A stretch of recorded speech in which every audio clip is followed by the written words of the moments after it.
మార్పు వల్ల ఇవన్నీ పోయాయి సాంప్రదాయాలు. చాలామంది డైరెక్ట్గా ఇంట్లో చెప్పులతోనే వస్తున్నారు, షూతోనే వస్తున్నారు, చేతులు కడుక్కోవటం మర్చిపోయారు. దీనివల్ల ఎన్నో జబ్బులు అంటే బ్యాక్టీరియా కావచ్చు, వైరస్ కావచ్చు, ఫంగస్ కావచ్చు, రకరకాల జబ్బులు వచ్చే అవకాశం ఉంది. ముఖ్యంగా మన దేశంలో గ్యాస్ట్రోఎంటరైటిస్, అతిసార వ్యాధి, ఈ వ్యాధులు చాలా ఎక్కువ. కొన్ని లక్షల మంది పిల్లలు ప్రతి సంవత్సరం ఈ జబ్బు బారిన పడి చనిపోతున్నారు. ప్రతి 15 సెకండ్లకి ఒక బిడ్డ ఈ జబ్బుల మరణిస్తున్నారు. ఇందులో 80% మరణాలు మనం కేవలం చేతులు కడుక్కోవటం వల్ల మనం దీన్ని ప్రివెంట్ చేయొచ్చు, నివారించవచ్చు. ఇది చాలా చిన్న విషయం అనిపించవచ్చు, కానీ ఆరోగ్యపరంగా ఇది చాలా ముఖ్యమైనది. ఎన్నో టీకాలు వేస్తుంటాం మనం. ఈ టీకాలంటే కూడా ఇది చాలా ముఖ్యమైనది, చాలా ఎఫెక్టివ్గా పనిచేస్తుంది. చేతులు కడుక్కోకపోతే ముఖ్యంగా ఈ గ్యాస్ట్రోఎంటరైటిస్, కలరా, టైఫాయిడ్, జాండీసు లాంటి జబ్బులు వచ్చే అవకాశం ఉంది. అది కాకుండా ఈ చేతులు మనం అంటే ఒక జబ్బుకు ఫ్లూ ఉన్నప్పుడు లేదా జలుబు ఉన్నప్పుడు ఆ వ్యక్తి యొక్క చేతులు మనం తగిలినప్పుడు వారి ద్వారా మనకి ఈ ఫ్లూ కానివ్వండి, న్యూమోనియా కావచ్చు, జలుబు కానీ వచ్చే అవకాశం చాలా ఎక్కువ. అదేవిధంగా మనం చూస్తూనే ఉంటాము, అంటే చాలామంది బయట కూడా ఎన్నో రకరకాల మనం ముట్టుకుంటాం. బస్సులు కానివ్వండి, ట్రైన్లో కానివ్వండి, హ్యాండిల్స్, ముఖ్యంగా టాయిలెట్కి వెళ్ళినప్పుడు టాయిలెట్ హ్యాండిల్స్ అవి ముట్టుకుంటాం. వాటి ద్వారా కూడా కొన్ని లక్షల బ్యాక్టీరియా, వైరస్లు మన చేతి మీదకి చేరే అవకాశం ఉంది. మన దేశంలో మన సాంప్రదాయం ప్రకారం టాయిలెట్కి వెళ్ళినప్పుడు చేతితో నీటితో కడుక్కుంటూ ఉంటారు.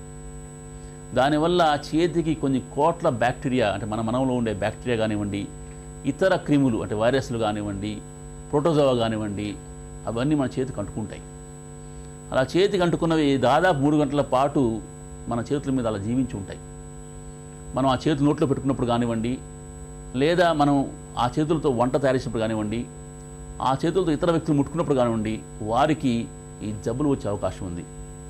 మన దేశంలో వచ్చే టైఫాయిడ్ కానివ్వండి, ఇతర జీర్ణకోశ సంబంధించిన వ్యాధులన్నీ కూడా చేతుల ద్వారా ఇతరులకు వ్యాప్తి చెందుతూ ఉంటాయి.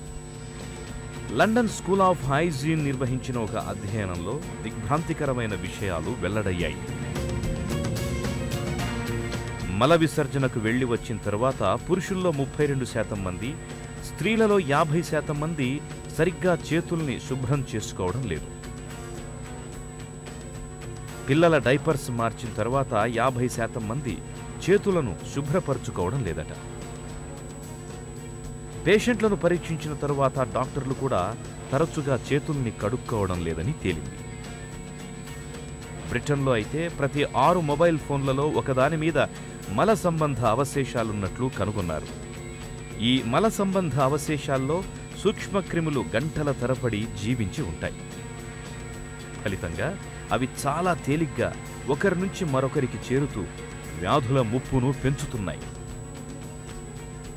మన సాంప్రదాయం ప్రకారం మనం ఏదైనా వ్యక్తిని కనపడ్డప్పుడు కానివ్వండి, పెద్దవారు కనపడినప్పుడు నమస్కారం పెడతాం.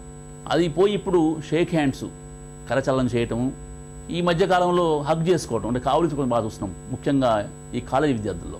దీనివల్ల మనలో పరిశుభ్రత అంతంత మాత్రమే, వ్యక్తిగత పరిశుభ్రత. దీనికి తోడు ఇలా చేయటం వల్ల ఎన్నో జబ్బులు మనం ఒకరి నుంచి ఒకరికి మనం వ్యాపింపజేస్తున్నాం. మన చేతి మీద ఇందా చెప్పినట్టు కొన్ని లక్షల బ్యాక్టీరియా ఉంటాయి. కరచలనం చేసినప్పుడు ఒక వ్యక్తి నుంచి ఇంకొక వ్యక్తికి ఈ బ్యాక్టీరియా, వైరస్లు చేరే అవకాశం ఉంది. దగ్గినప్పుడు, తుమ్మినప్పుడు చాలామంది చెయ్యి అడ్డం పెట్టుకుంటారు, అదే చేతితో కరచలనం చేస్తారు. ఇలా చేయటం వల్ల ఆ జబ్బు వేరే వ్యక్తి చేరే అవకాశం ఉంది. ఇంకొకటి ఏంటంటే మనం చూస్తున్న చాలా దగ్గరగా నిలబడి మాట్లాడుతుంటారు. అది మంచిది కాదు. మాట్లాడినప్పుడు కనీసం 1 మీటర్ డిస్టెన్స్ మెయింటైన్ చేయడం వల్ల ఒక వ్యక్తి నుంచి ఇంకో వ్యక్తికి, అది ట్యూబర్క్యులోసిస్ కావచ్చు, అంటే టీబీ కావచ్చు, ఫ్లూ కావచ్చు, జలుబు కావచ్చు, వేరే వాళ్ళకు వచ్చే అవకాశం తక్కువ. అది కాకుండా చాలామంది వారి బట్టలు మార్చుకుంటుంటారు. పిల్లలు ముఖ్యంగా హాస్టల్స్లో వారి దుస్తులు ఇంకో దుస్తులు ఇంకోటి పెట్టుకోవడం జరుగుతుంది. దానివల్ల కూడా తామర, గజ్జి, ఇతర జబ్బులు వచ్చే అవకాశం ఉంది. కొంతమంది టవల్స్ కూడా పంచుకుంటూ ఉంటారు, అది కూడా మంచిది కాదు. కొన్ని కుటుంబాల్లో బ్రష్లు, టంగ్ క్లీనర్సు, రేజర్సు ఇవి కూడా షేర్ చేసుకుంటుంటారు. ఇలా చేయటం వల్ల వారికి hepatitis B, hepatitis C, HIV infection అంటే ఒకరి నుంచి ఒకరికి సోకే అవకాశం ఉంది. కాబట్టి ఈ పద్ధతులు మానివేయాలి. ఆధునిక ఈ మన జీవనశైలిలో ప్రతి వ్యక్తికి కూడా ఇప్పుడు ఒక మొబైల్ ఫోన్ ఉంటుంది. ఈ మొబైల్ ఫోన్ మీద ఎన్నో పరిస్థితులు తెలియదంటే చాలా బ్యాక్టీరియా, వైరస్ చేరి ఉంటాయి. ఒకరి మొబైల్ ఫోన్ ఒకరు వాడినప్పుడు వారి నుంచి వీరికి, వీరి నుంచి వారికి ఇన్ఫెక్షన్ సోకే అవకాశం ఉంది. అదేవిధంగా ఇయర్ ఫోన్స్ వాడినప్పుడు కూడా చాలామంది కూడా ఇయర్ ఫోన్స్ వాడుతుంటారు. అదే ఇయర్ ఫోన్స్ వేరే వాళ్ళు వాడినప్పుడు వారికి వీరి ద్వారా ఇన్ఫెక్షన్ సోకే అవకాశం ఉంది.